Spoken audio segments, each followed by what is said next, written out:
در روزهای از همه وزمین، در روزهای از همه سخت و سنگین برای ملت تاجیک، من دائما در پهلوی خود مردم غیور و دلیر و شجاعی شهر کلاب باستانی را بدیدم.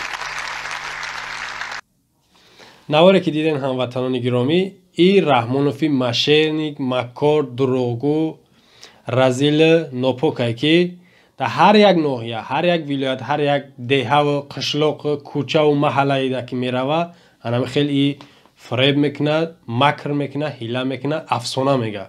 ولایتی سوق دا میروه، مردمی سوق، مردمی تاریخی، مردمی مهنت دوست، مهمان نواز، مردمی قدیمی. ناحیه رشت دا میروه، مردمی رشت، مردمی با غیرت، شجاع، دلیر. وای وای وای.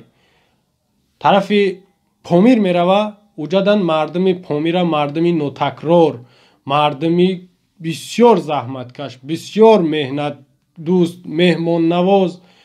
طرف کلاب میه، مادر کلاب قهرمان به دنیا میاره، مادر کلاب غیور، شجاع، دلیر.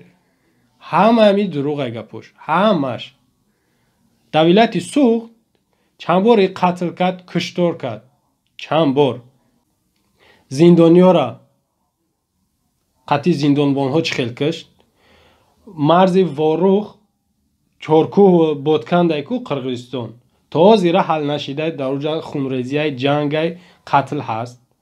طرفی رشت دا چند بار تیر بارون کرد، چند بار.